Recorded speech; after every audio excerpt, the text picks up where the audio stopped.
I'm going to be honest with you. When I first heard the words turn-based RPG, I did what most of you already probably do. I sighed.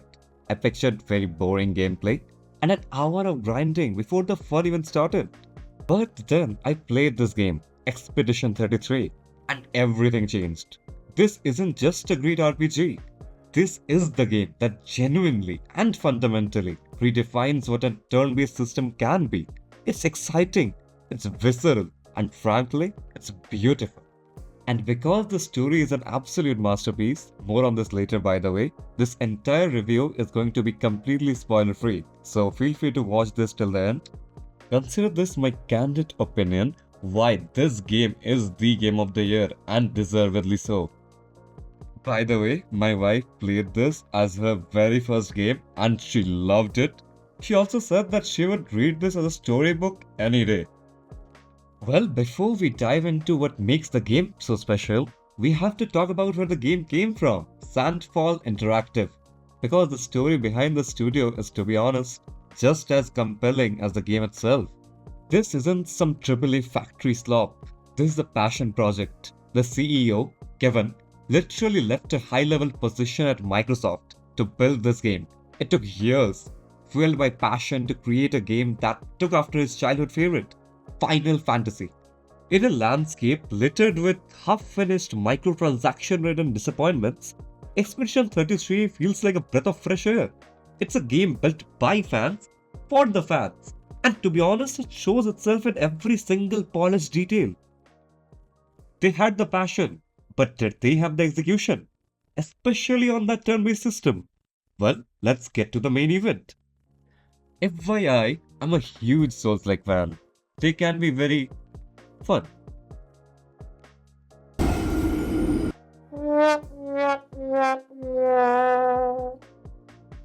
Jokes aside, there's something oddly satisfying about slowly learning an enemy's moveset to dodge the attacks and eventually, after countless attempts, finally beating them.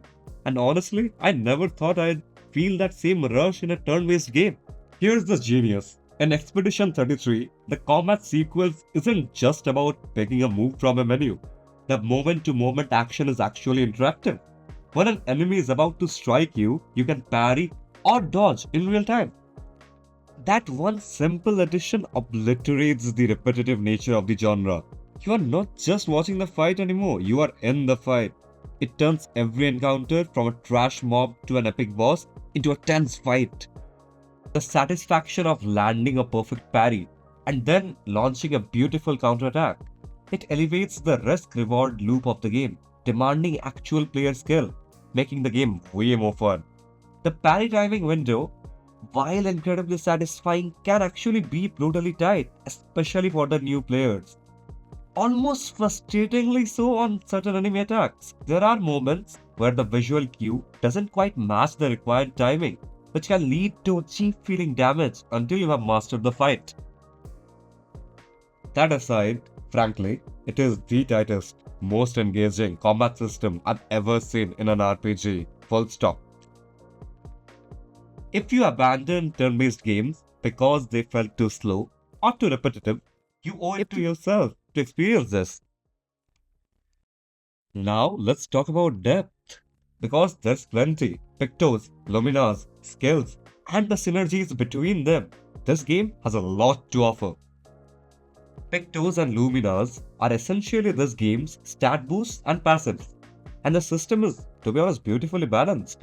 If you are a casual player who just wants to have fun, you can equip basic pictos that give you flat stat increases, flat damage, simple crit bonuses, not have to worry about all those complex mechanics, and you'll be absolutely fine in 99% of the game. But for my fellow min-maxers out there, the synergy potential is staggering.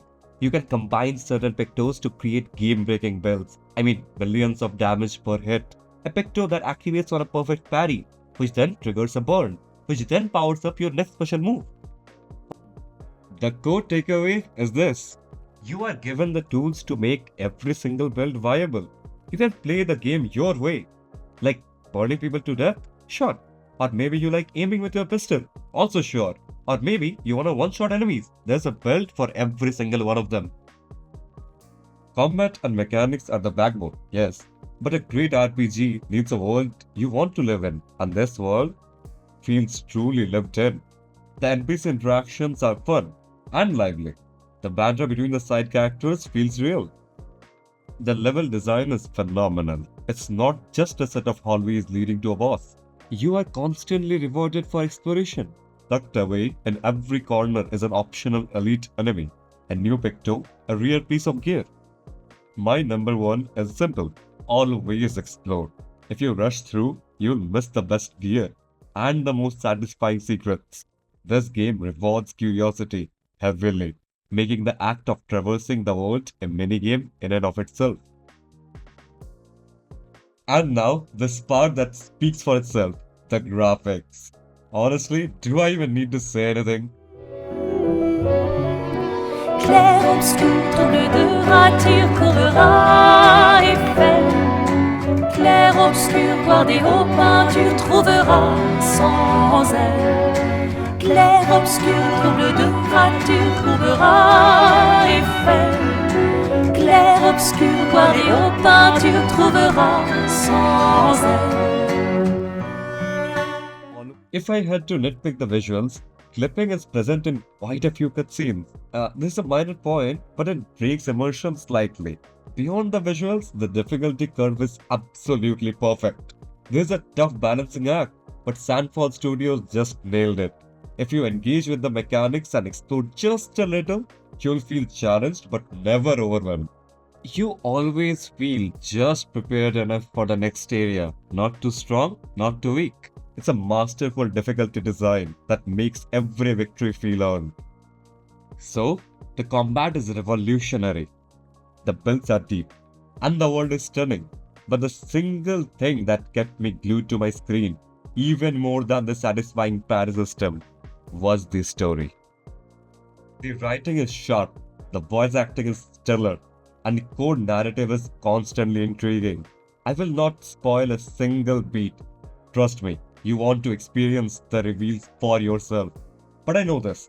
Every character feels real, relatable. Every twist feels earned, and the world building is simply top tier. The only gripe I have is towards the end, in Act 3, the writing didn't really feel on par with the rest of the game, and I would have loved Ciel getting more attention. She didn't even get a single side quest.